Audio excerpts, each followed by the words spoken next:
So here's where things get interesting. 50 Cent has reignited questions about why Snoop Dogg seemingly vanished the moment his Diddy-focused documentary hit Netflix, and what comes next is far more unsettling than most people expected.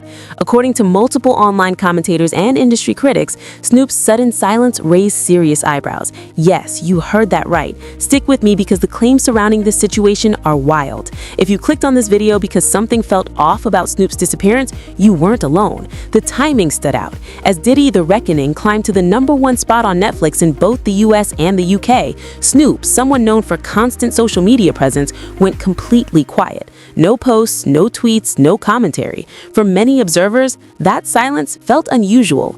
In this video, we're breaking down several controversial claims. First, why critics believe Snoop pulled back just as conversations around Diddy exploded. Second, allegations from individuals who claim first-hand knowledge and suggest Snoop may have been closer to the situation than previously believed. Third, patterns and moments from the past that some say have been hiding in plain sight for decades.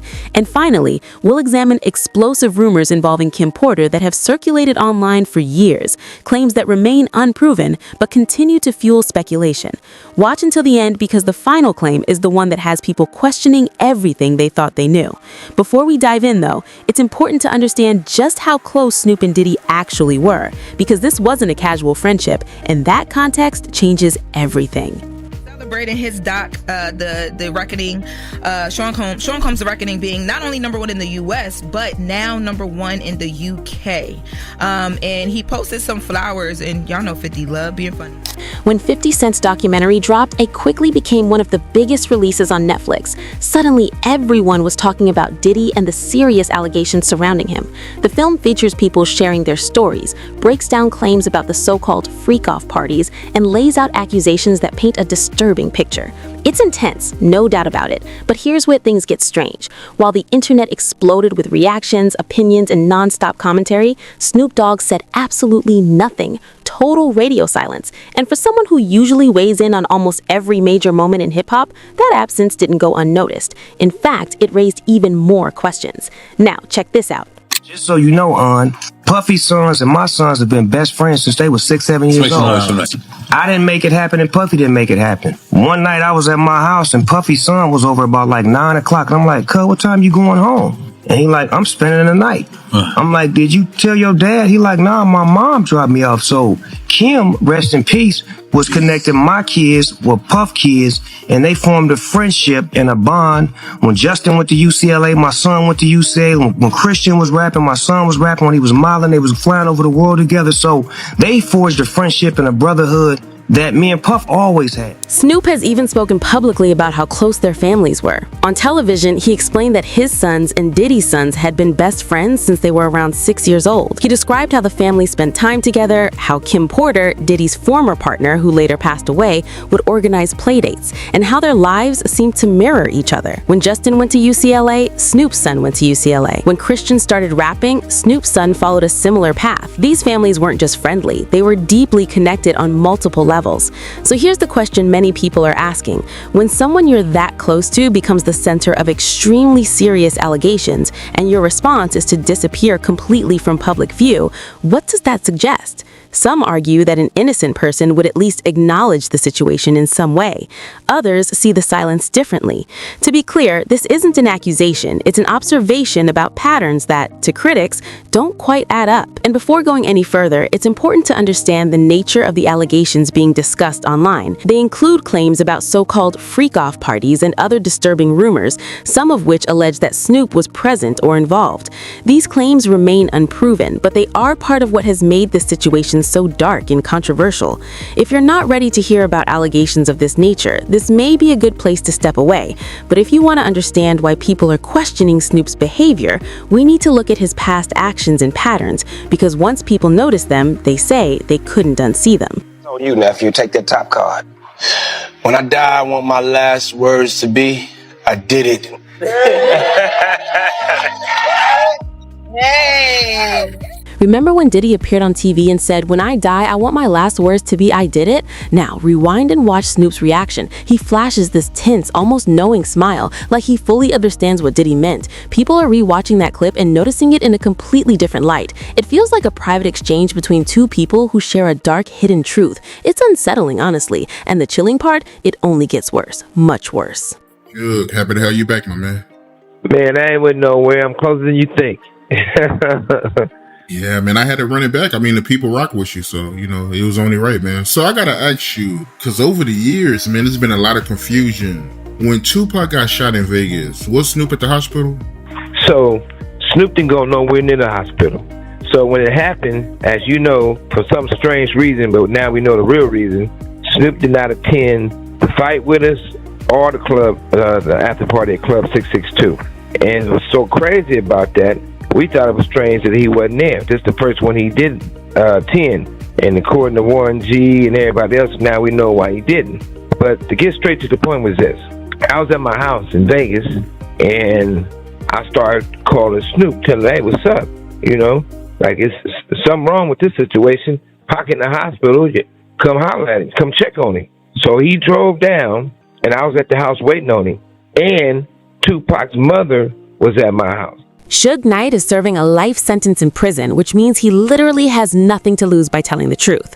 Recently, he dropped some shocking revelations about the night Tupac was shot in Las Vegas. According to Suge, Snoop was supposed to attend the Mike Tyson fight that night with them.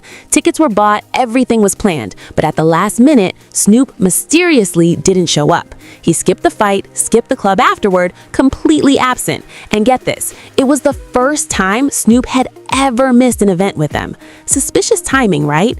Then Tupac gets shot and is fighting for his life in the hospital, and Snoop still doesn't show. Suge said he called Snoop repeatedly, urging him to come check on Tupac. When Snoop finally arrived at Suge's house, something extremely strange happened. Tupac's mother was there, obviously shaken and worried, and Snoop? He told them Tupac was mad at him, then started crying and literally vomiting. Physically vomiting. That's not normal. That's guilt. That's someone who knows something terrible happened. It gets even crazier. Warren G, who's family to Snoop, confirmed Snoop was at his house the night of the shooting and he had a walkie-talkie with him. But these weren't ordinary walkie-talkies. Suge explained they were special radios that worked across the entire West Coast, the kind only security teams at major events had. So why did Snoop have one at Warren G's house watching the fight on TV? Even more chilling, witnesses claim someone was heard on the radio saying "got him" right after Tupac was shot. I'm just connecting the dots here, guys. You tell me, does this sound innocent? Snoop Dogg and Death Row, y'all don't love us. Y'all don't love us. All on the record, dancing, come to Death Row. But I was like, damn, we on the same record label.